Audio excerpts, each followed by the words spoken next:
6, art of the deal. Don't tell anyone your plan. That would be the dumbest thing you could do, which brings us to step 7.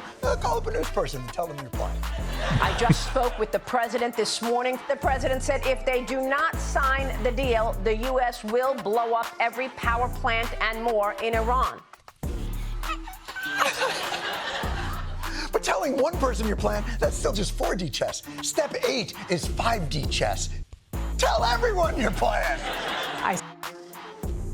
Before they get into all this foolishness, if you just like, as he's laying everything out, the art of the deal, per Trump, doesn't it seem like we had no plan? Like, can we be honest about that? Like, it doesn't seem like we went into this with clear goals in mind, and every move that we've made has been to achieve and accomplish those goals.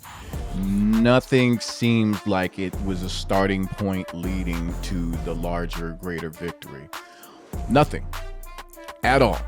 Just seems like, I made this analogy before, and I'll say it again. It seems like, you just taught someone how to play chess, in the sense of now they know how all the pieces move. They know what the pieces are and how they move, and then they start playing chess. But they don't know, they're not thinking about strategy. They're not thinking ahead. If I make this move, then somebody's gonna make this move, and then it's my counter move. Like, they just know that if I move this piece here, I can do this thing. I can attack with this piece this way. And that's it. That's all they're doing is like, hey, I'm trying to take the other pieces. That's the name of the game. And that seems like, obviously we had the intelligence to target a lot of their leadership. That was our main goal, to kill their leadership. And then I think after that, we had no other real plan. At least that's how it seems. And it's crazy to think that a country like ours would do something like that, or could do something like that. But based on what I'm seeing, it just seems like, main goal was to just kill their leadership. And then everything else was just like, well, shit. I mean, now what?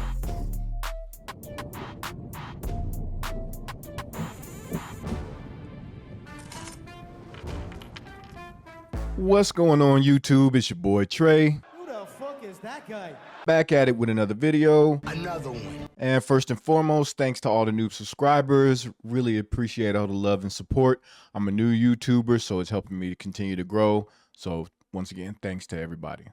So today we're going to be doing something a little different, reacting to another video from the Daily Show, but it's Jon Stewart did kind of like a breakdown, which I thought was a pretty funny take on Trump's art of the deal. And I like to share it with y'all because, I like Jon Stewart. I wish, that he felt the calling to get into politics. I believe he's like somebody that would at least make a valiant effort to bring common sense and decency to, whether he went for Congress, Senate, White House, even presidency even. But yeah, that's neither here nor there. I just appreciate his realism and the way he breaks stuff down. But, I agree with a lot of the stuff he has to say. So, of course, I would say that. And without further ado, we're going to go ahead and get into this one. So, forewarning, we're going to put the hater blockers on here because I'm not sure what the copyright rules with the Daily Show are. So, yeah, just in case, I'll put them on there. See, what the naysayers don't understand about Trump is that what appears to the outside observer as chaos is actually the 5D focused stratagems of a master negotiator. This is the art of the deal. We never got to see Henry Ford assemble a car, or Thomas Edison put the first filament into a light bulb, or Malcolm OnlyFans reveal his bare foot in the town square. But thanks to God, the Iran war has given us all an opportunity. This is history. To witness in real time Donald Trump apply the sacred principles of the art of the deal. Let's begin just a few weeks back when Donald Trump and his bombing buddy Bibi launched fierce military strikes on Iran in the middle of a negotiation, setting the stage For art of the deal, step 1, state your demands. The president declaring in a Truth Social post there will be no deal with Iran except unconditional surrender. It's where they cry uncle, or when they can't fight any longer and there's nobody around to cry uncle. Uncle? They cry uncle? I believe the president may be confused. And again, like exercising international politics via Truth Social, and sharing your thoughts and your negotiating tactics, and what you want, what's unconditional surrender, things like that. Yeah, we don't know what's happening behind closed doors, but let's just be honest about the fact that it's insane that this is the state of the world that we live in, that we're tweeting these things or truth socialing. We're utilizing social media to conduct international politics. Using war with tickle fighting, but the point is taken. I remember when Lee cried uncle at Appomattox.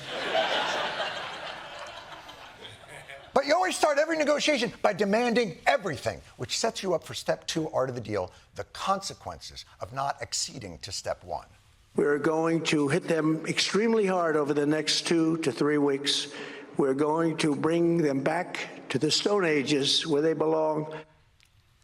Yabba dabba ooh. Where they belong. Yeesh. 90 million people, I think they said, stay over there. Take them back to the Stone Ages. Obviously, it's Trump, and he just saying the most outlandish shit. But I think words are supposed to matter when you're that powerful and you represent an entire country, right? No, maybe not. Maybe I'm just too serious. Total surrender or total destruction? Game, set, and I'm sorry. Iran has shut down the Strait of Hormuz. Counter move. Shutting down the Strait of Hormuz. Well, cry me a whore river. What's that going to do? The closure of the Strait of Hormuz causing chaos to the global economy. Disrupting the global supply chain. Causing gas and food prices to surge. Skyrocketing jet fuel costs. Sending fertilizer prices soaring. A global economic downturn that could ignite mass famine.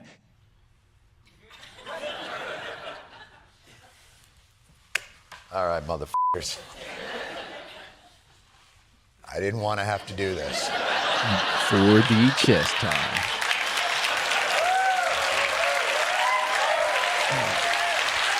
All right. You want to go, Iran? You want to do this? Move like that might unbalance your run-of-the-mill deal maker, but the master...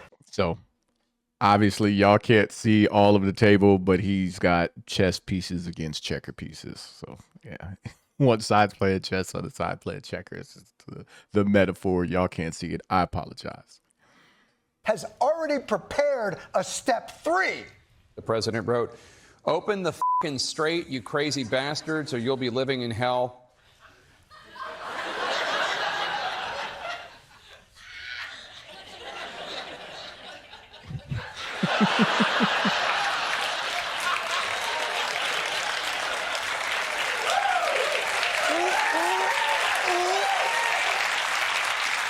That's right. The art of the deal, step 3, is basically steps 1 and 2, but with cursing. Your move, Iran. Iran says the Strait of Hormuz is still closed. Huh.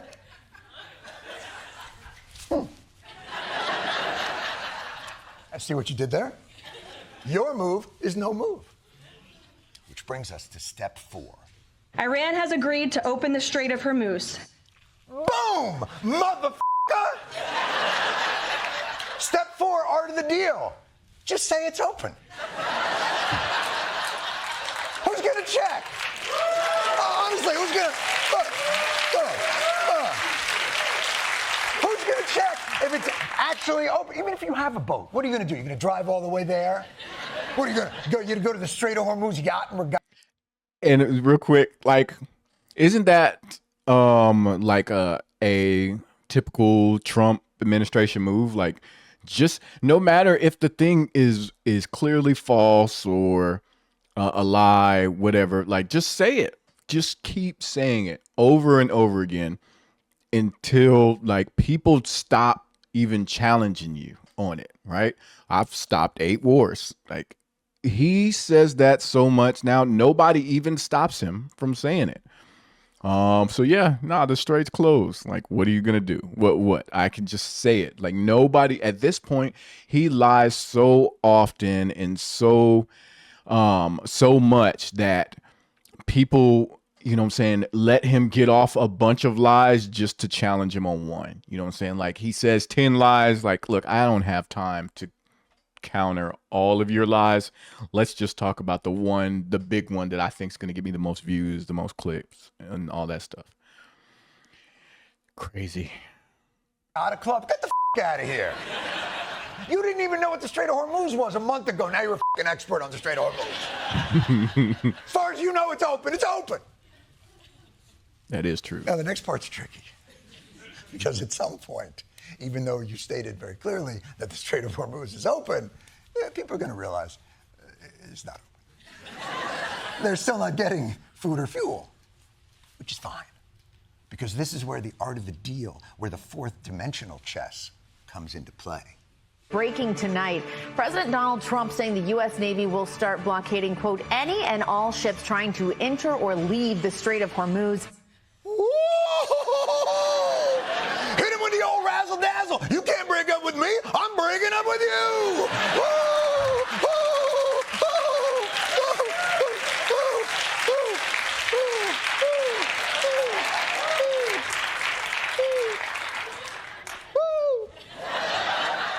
Now, at this point, haters might assume you've been winging it the whole time.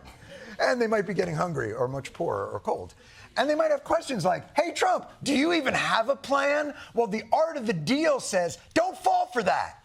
I have the best plan of all, but I'm not going to tell you what my plan is. I don't talk to people like you about that. I mean, who would answer a question like that? Why would I tell you that like that?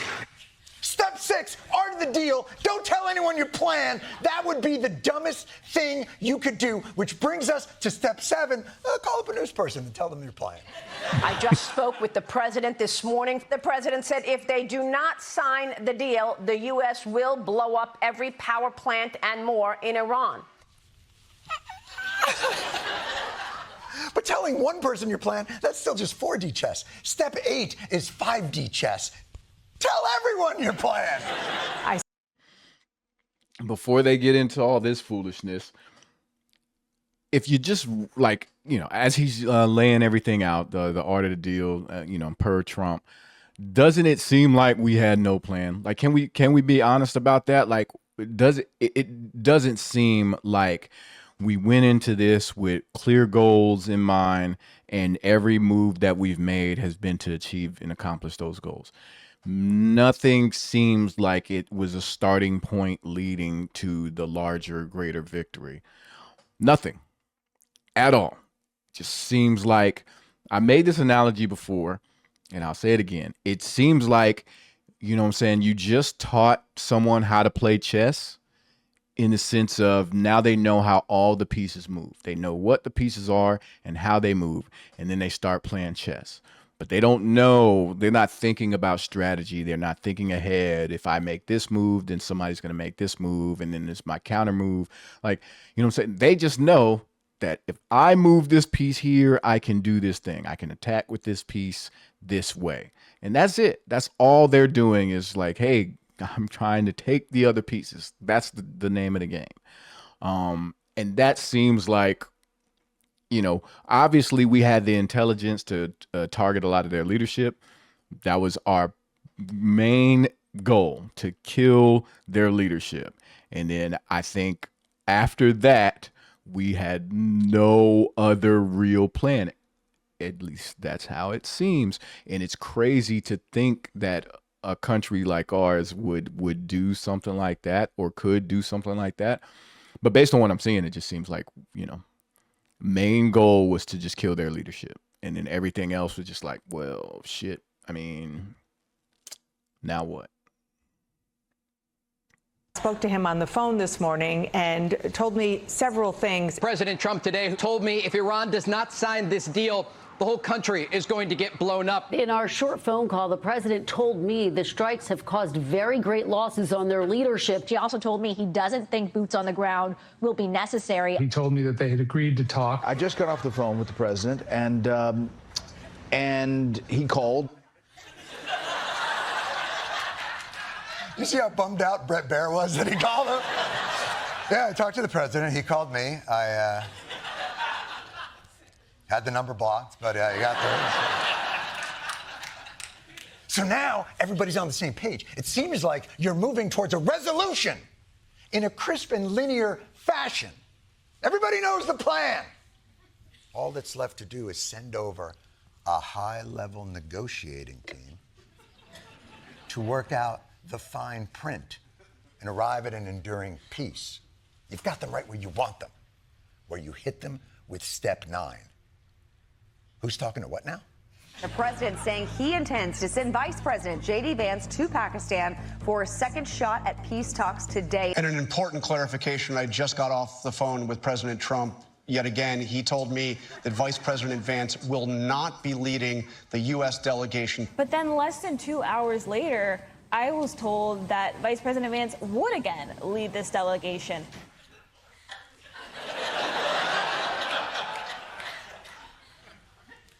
Vance on. Vance on. Vance on. Vance on.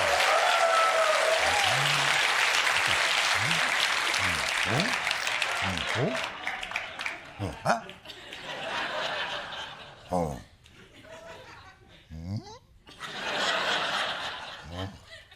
So that's where we've arrived at with the art of the deal. Basically, it's a cycle.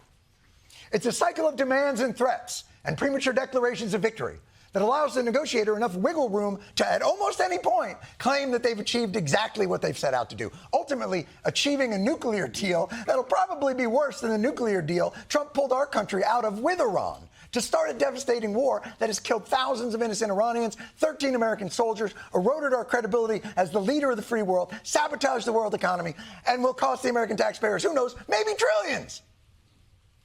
And as that realization sinks into a population weary of your malignant narcissism and impulsivity, Trump hits them with step 10. Cuba's going to be next. That's right, motherfucker, step 10.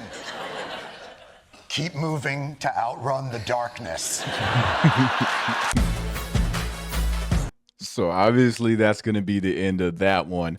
But one thing he kind of he glossed over with the end of that is, even if we get the deal that they're working on right now, will probably be some, lesser variation of the JCPOA deal that Obama had, right? So, and they obviously ripped up that deal for whatever reasons. But whatever this deal is, even if it's worse than the deal that Obama had in place to begin with, they will spin it to where it people will accept it as better if they are Trump supporters, that is.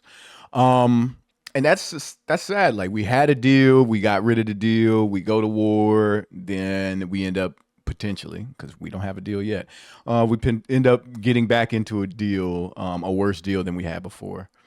But yeah, like I said, I thought it was funny that he did the art of the deal with the points. And yeah, mind you, we still haven't forgot that, there's potential for us to be doing some variation of this with Cuba next.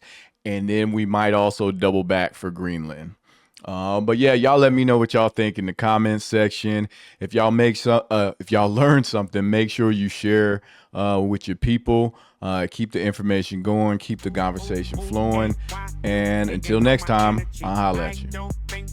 Wanna be my enemy? I pop out, they go wild, so celebrity. Too busy winning, I forgot that I got frenemies.